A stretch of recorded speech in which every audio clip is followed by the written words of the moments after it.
사도 바울이 기록한 모든 서신서에는 공통점이 하나 나옵니다. 그것은 전반부에서는 교리를 다루고 이제 후반부로 넘어가면은 이제 그리스도인의 생활을 언급한다라는 거예요. 데살로니가전서도 결국 그와 똑같은 구조를 가집니다. 초반에 교리를 쭉 얘기하고 나서 이제 오늘 4장부터는 경건한 삶을 살아야 된다. 이것을 이제 강조하고 있습니다. 오늘 본문 1절에 그러므로라고 시작을 하고 있는데 이 그러므로 예전 개혁 성경에서는 종말로라고 했었어요. 종말로. 그러므로 이게 뜻이 뭐냐면은 끝으로 나머지에 대해서는 그런 뜻입니다. 우리가 이제 신약을 데살로니가전서 이제 5장에 가 보면은 나올 거고 또 다른 신약의 본문들도 마찬가지인데 우리 신약 성경의 저자들은요 신앙생활을 뭐에 비유했냐면은 걸음에 비유합니다. 걸음에. 그래서 왜 그러냐면은 우리 신앙생활이라는 것은 계속 발전해야 되고 계속 전진해야 되고 성장해야 되고 성숙해야 한다고 믿었기 때문입니다. 그러니까 걸음이 아이의 걸음에서 점점 커가면서 어른의 걸음이 되면 달라져야 되는 것 같이 신앙생활은 항상 거기 머물러 있으면 안 되고 자라나야 된다. 이걸 말한 거예요. 자, 1절을 우리 한번 다 같이 읽어봅시다. 잠깐만 이거 왜 안 돼?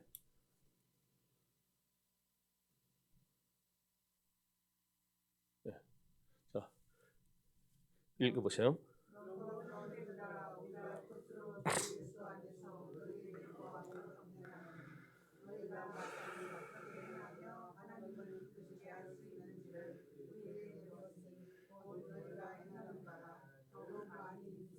아멘.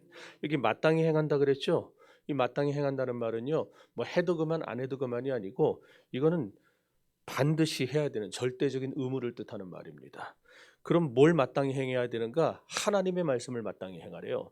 그것도 여기 행한다는 말을 데살로니가전서 2장 13절에 가 보면은 받는다라고 번역을 했어요. 받는다는 건 뭐냐?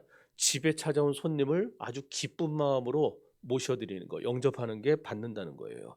그러니까 데살로니가 교인들은 말씀을 들을 때마다 예배하고 설교를 들을 때마다 그 말씀을 아주 기쁘게 받아들였다는 겁니다. 또 구하고 권면한다 그랬는데 이 구하고 권면하는 것도 어디서 하느냐? 주 예수 안에서. 주 예수 안에서 구하고 권면한다.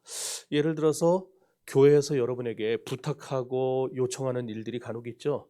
그게 바로 이제 주 안에서 구하고 권면하는 건데 뭐 우리 주변에 어려운 사람들을 도웁시다라든지 전도 활동을 좀 해보시죠. 아니면 성가대나 교사를 좀 해보시죠. 또 주일 성수 바로 하시죠. 예배 빠먹지 마세요. 이런 것들이 다 주 안에서 구하고 권면하는 거라 이 말이에요. 심지어 바울은 더 강력하게 요청합니다. 뭐라고 말하느냐? 내가 무슨 명령을 하든지 그것도 다 주 예수로 말미암아 하는 명령이라 이렇게 말해요. 여러분들은 그렇게 혹시 받아들입니까? 제가 하는 모든 말이 주 예수로 말미암아 하는 명령이라고 받는 분들 계세요? 아멘이 없잖아요. 예. 여러분들이 제 말을 사람의 말로 받는 거예요. 그러면은 예. 바울은 자기가 하는 모든 말, 그 모든 말을 다 하나님이 하시는 말씀으로 받아라라고 얘기합니다. 대단한 거죠. 그리고 이걸 또 받아들인 데살로니가 교회 교인들도 상당히 성숙한 겁니다. 자, 이렇게 1절과 2절. 자, 2절 한번 읽어보죠.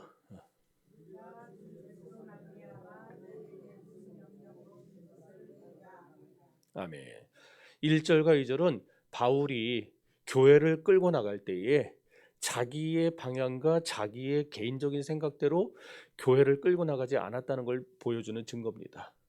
바울은요, 언제나 주 예수 안에서 하나님이 주신 말씀으로 그들을 권면하고 요청했고 그들을 지도했다라는 겁니다.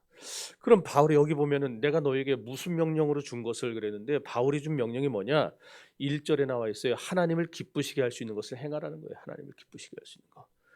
여러분 하나님을 기쁘시게 할 수 있는 일이 뭔지 아시죠? 히브리서 11장 6절이 나옵니다. 믿음이 없이는 기쁘시게 못하나니 하나님께 나아가는 자는 반드시 그가 계신 곳과 그가 자기를 찾는 자들에게 상 주시는 이심을 믿어야 할지니라. 그리고 하나님을 기쁘시게 하는 일을 행하라. 이게 바울의 명령인데 하나님을 기쁘시게 하는 일은 다른 게 아니라 믿음이라는 거예요. 믿음. 믿음의 생활이 하나님을 기쁘시게 할 수 있습니다. 그렇습니다. 오늘 저와 여러분이 믿음으로 사는 것 그것만이 하나님께 영광을 돌리고 하나님을 기쁘게 할 수 있는 일이라는 사실을 기억하시기를 바랍니다. 본래 데살로니가 교회에 우리가 1장과 2장을 봤었으니까 다 아시지만은 이 데살로니가 교회는 사랑의 수고와 믿음의 역사가 있던 교회였어요. 그죠? 그러니까 온 아가야와 본도와 부르기아와 다 그 지역에 있는 모든 교회들이 다 또 예수를 안 믿는 사람들조차도 데살로니가 교회 교인들은 야, 참 대단하다. 저렇게 믿음을 가지고 사는구나. 그 인정했던 교회라고 했었어요. 근데 바울은 거기 만족하지 말고 더 힘써 행하라. 더 힘써 행하라. 송 집사님 그거 교회에다 발표해도 되죠? 어. 송 집사님이 아까 문자가 왔어요. 부장으로 승진했대요. 지금 나라가 지금 막 환율이 1,470원까지 치솟고 한덕수 총리 탄핵돼 가지고 지금 1,500원대로 이제 넘어갈 겁니다. 우리나라가 지금 굉장히 경제 위기로 지금 막 빠져들어가고 있는데 어느 회사에서 이런 때에 근데 자기도 그러더라고요. 저한테 본인이 이런 아사리판에서 이거 다 하나님의 은혜라고. 그래서 제가 그랬어요. 더 크게 헌신하라는 뜻으로 받아들이세요. 그랬더니 본인이 예라고 했어요.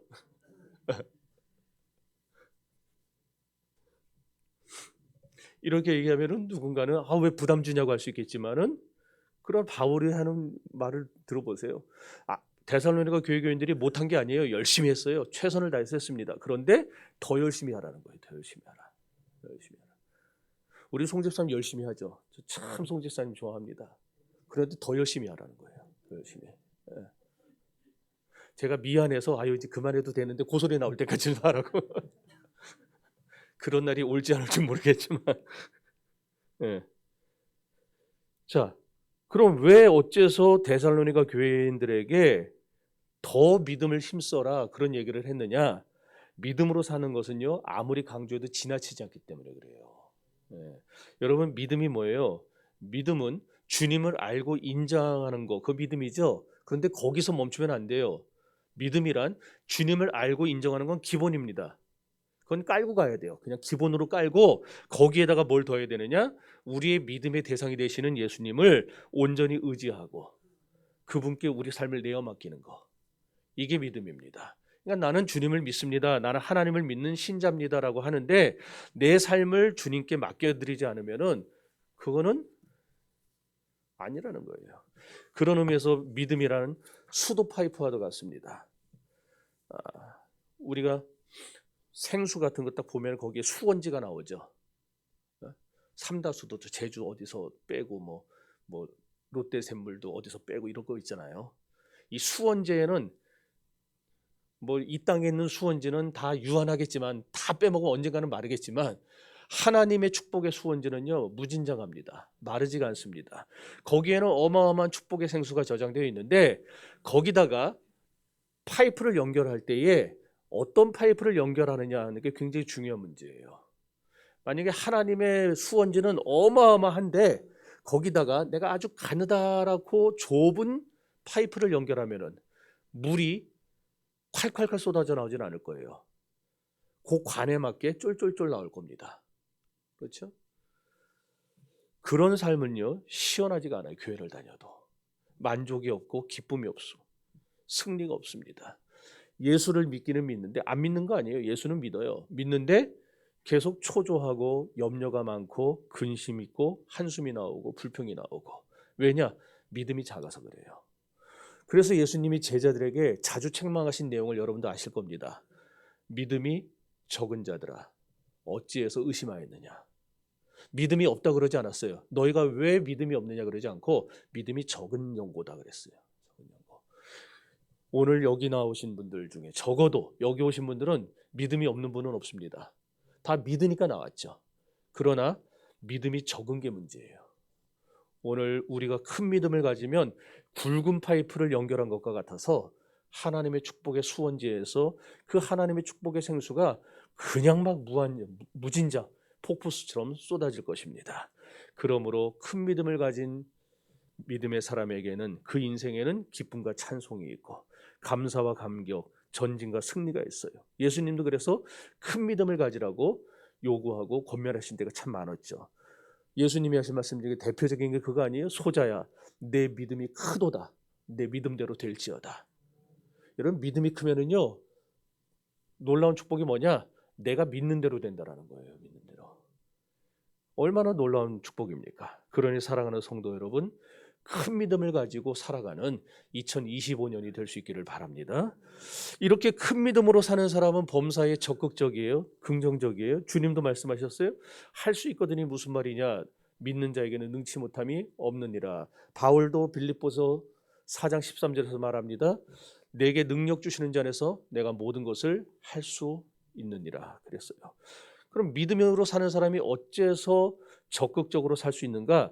모든 것을 하나님의 견지에서 보기 때문이에요. 내 눈으로 보는 게 아니고 하나님의 시각으로 봅니다. 그렇습니다.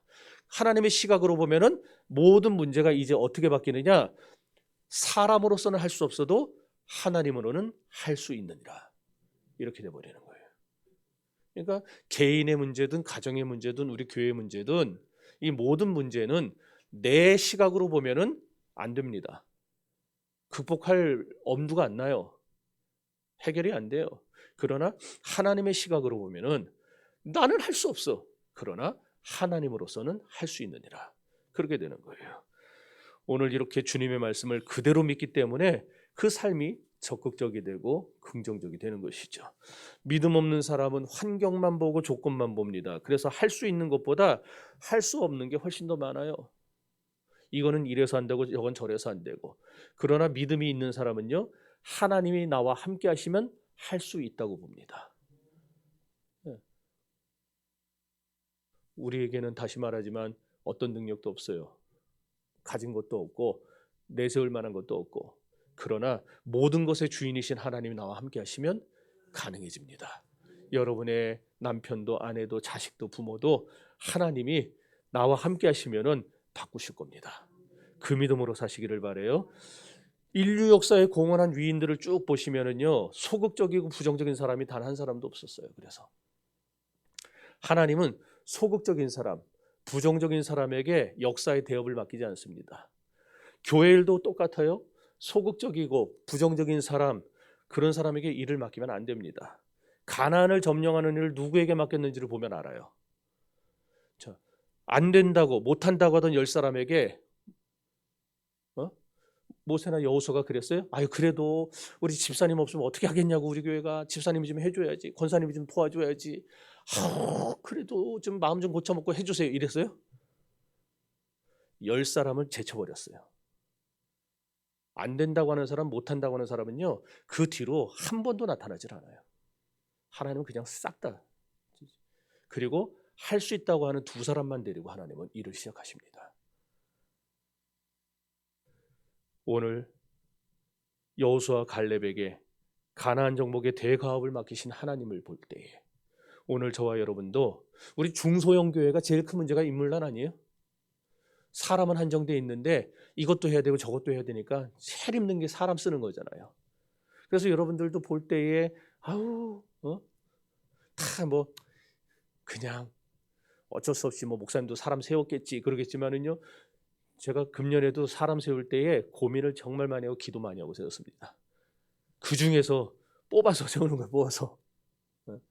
그러니까 여러분들 주의 일을 할 때에 나는 목사님이 대안이 없어서 세운 사람이라 생각하지 마세요. 여러분은 그 일을 하기에 가장 적합하다고 여겼기 때문에 그래서 세우는 거예요. 하나님이 세우시는 거예요. 믿습니까? 네. 앞으로도 그럴 거예요. 우리 교회는 사람을 세울 때에 다른 교회들은 그러죠. 교회 오래 나오면은 직분 막 줍니다. 조금 사람 괜찮으면 막 중직도 세워요. 그런데 우리는 안 그럴 거예요. 믿음 좋은 사람에게 맡겨야 됩니다. 교회는 돈 있다고 하는 것도 아니고 실력 있다고 세상적으로 잘 나간다고 하는 것도 아니고 믿음이 있어야 하기 때문입니다. 왜 그러냐? 믿음과 축복은 정비례해요. 내 믿음만큼 축복이 옵니다. 크게 믿으면 크게 복이 되고 작게 믿으면 작게 복이 되고 안 믿으면 아무 복도 없는 거예요. 그러니까 여러분, 이제 2024년을 마감하고 2025년을 우리가 준비해야 되는데 내년 한 해에 여러분들의 마음속에 내가 큰 믿음으로 살아야 되겠다. 큰 믿음으로 큰 축복을 좀 받아봐야 되겠다. 이런 생각을 할 수 있는 여러분이 되시기를 바랍니다. 3절 읽어봅시다.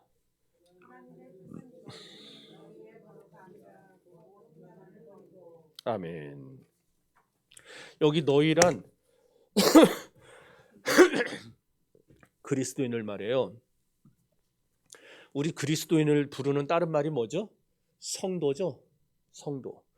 성도의 뜻이 뭐냐면 거룩한 무리, 하게오스, 거룩한 무리라는 뜻이에요.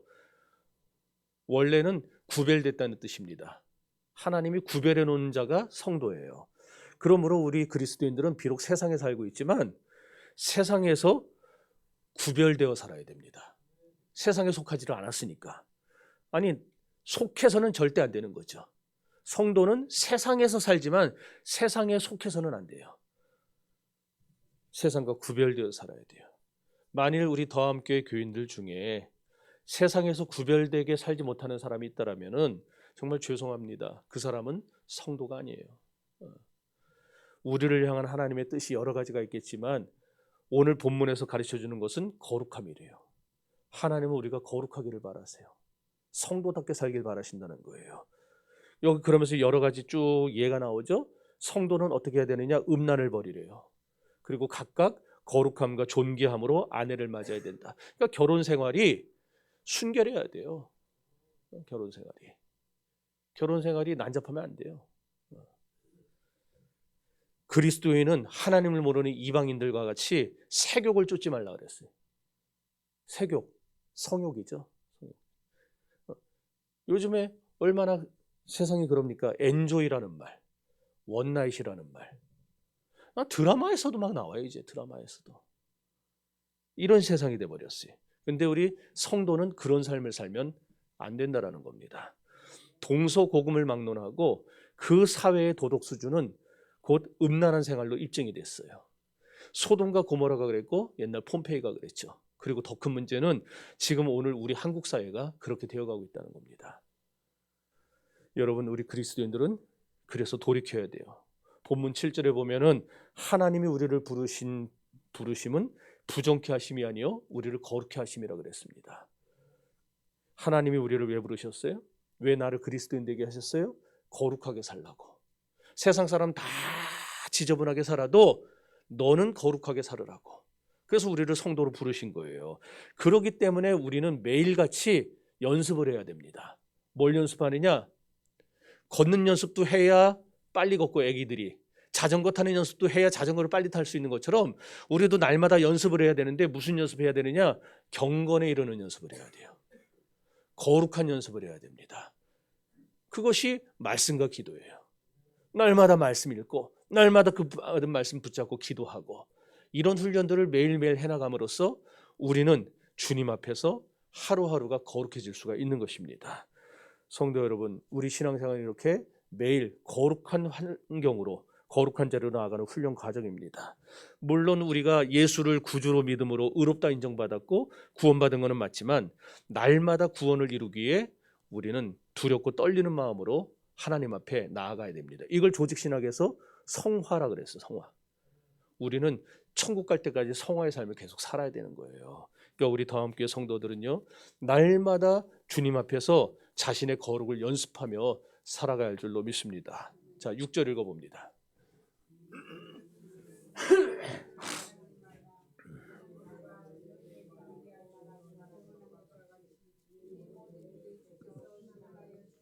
아멘. 사람이 사는 것이 중요한 게 아니고요, 바로 사는 게 중요합니다. 그냥 똑같이 밥 세 끼 먹고 잠자고 살아가는 거 그건 중요한 거 아니에요.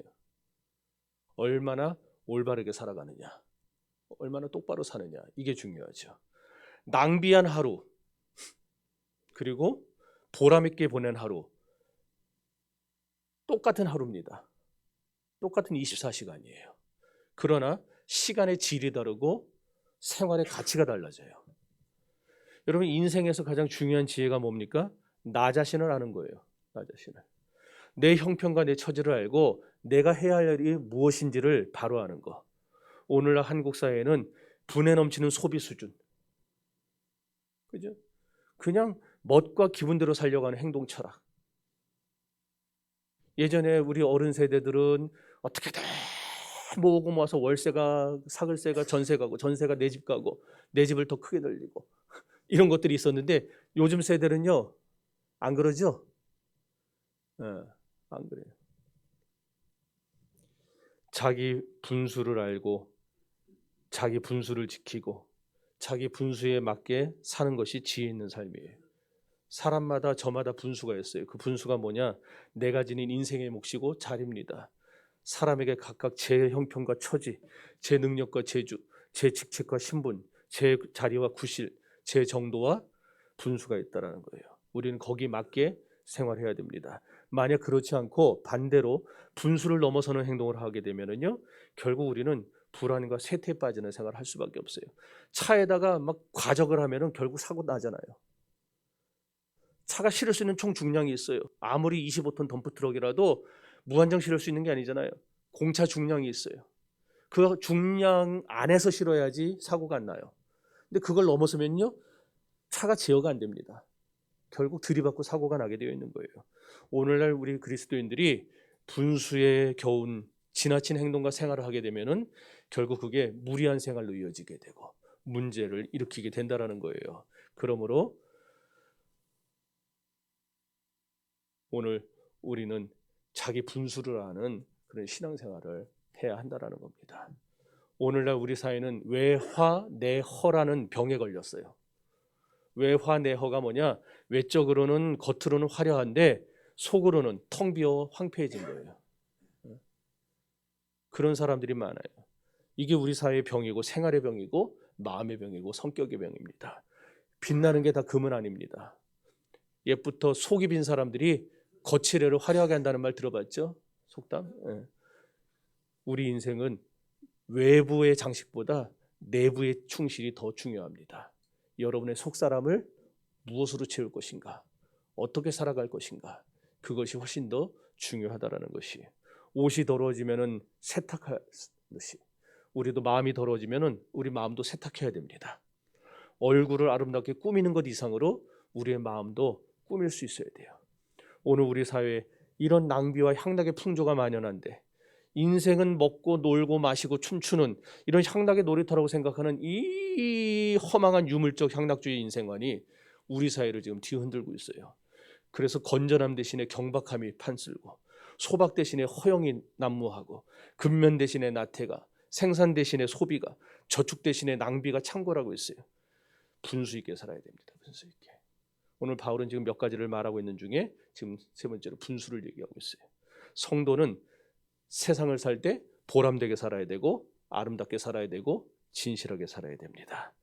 그러기 위해서 우리는 바로 생각해야 돼요. 생각은 사람만이 할 수 있는 거예요. 짐승은 못해요. 본능에 따라 반응하지. 생각한다는 것은 우리 생활과 방향에 올바른 목표를 정해주는 겁니다. 그래서 우리는 생각하는 사람이 되어야 돼요. 마태복음 6장에 너희는 생각하여 보라 카타만다노. 우리는 날마다 하나님 앞에서 나를 돌아보고 하나님이 원하시는 삶이 무엇인가를 생각하며 살 줄 알아야 됩니다. 그래서 잠언 23장 7절에 보면은 대저 그 생각이 어떠하면 그 위인도 그러하다라는 말씀이 나와요. 무슨 말입니까? 그 사람의 생각하는 걸 보면은 그 사람의 됨됨을 알 수 있다는 거예요. 그렇지 않아요? 여러분도 오래 사셔가지고 사람들하고 얘기할 때 몇 마디 해보면 벌써 그 사람이 딱 나오잖아요. 어떤 사람인지. 네. 여러분 우리가 바로 살기 위해서 바로 생각하며 살아야 됩니다. 말씀을 정리합시다. 내가 힘이 들어가고 자, 다 넘어가고 네. 또 이제 마지막으로 우리 그리스도인은 성실해야 돼요. 성실해야 돼. 성실. 그리스도인들은요 어디다 갖다 놔도 성실하다는 부지런하게 일하는 사람의 대명사가 돼야지 게으름 피고 맨날 뺀질거리고 그런 사람으로 찍혀서는 안 돼요. 그리스도인은 성실이 뭐예요? 성실은 속이지 않는 겁니다. 하나님을 속이지 않고 사람을 속이지 않고 우리는 언제나 하나님 앞에 있는 것처럼 사람에게도 진실함으로 대해야 되는 것이에요. 성실이는 그래서 그리스도인들이 딛고 살아가는 땅과도 같아요. 우리가 날마다 접하는 사람들에게, 우리 여기 직장인들, 여러분이 만나는 모든 사람들, 민원인들, 여러분의 직장 사람들에게 여러분 언제나 성실하시기를 바랍니다. 그리고 직장을 안 다니는 은퇴하신 분들은 우리 교회에서 만나는 모든 사람들에게, 우리 교인들에게 성실할 수 있기를 바랍니다. 성실성이 없어지면 사회에 온갖 악이 생겨요. 거짓, 속임수, 무책임, 불신 모두 다 성실성의 부족에서 오는 병폐들입니다. 반면에 이 세상 만 가지 선이 성실에서 나옵니다. 정직, 신의, 충실, 정성, 책임감, 의무감 다 성실에서 피어나는 인생의 덕목들이에요. 하나에서 하나를 빼면은 몇이 됩니까? 빵이 되죠. 태양에서 빛을 빼면 뭐가 될까요? 네, 암흑이 되겠죠. 이와 같이 성도에게서 진실을, 성실함을 빼면 뭐가 남을까요? 아무것도 안 남습니다. 우리는 그래서 나 자신에 대해서 성실해야 되고, 다른 사람에 대해서 성실해야 되고, 내가 하는 일에 대해서 성실하고, 하나님 앞에 성실하고, 진리 앞에 성실하기를 날마다 힘써야 합니다. 날마다 성실의 옷을 입고 매 순간을 살아가는 저와 여러분이 되시기를 바랍니다. 성도 여러분, 우리 믿음으로 삽시다. 거룩하게 삽시다. 분수에 맞게 삽시다. 그리고 성실하게 삽시다. 이 네 가지 삶을 통해서 2025년 한 해 여러분이 복을 받으시고, 여러분 때문에 여러분이 속한 그 현장이 복을 받는 역사가 일어나기를 주의 이름으로 축원합니다.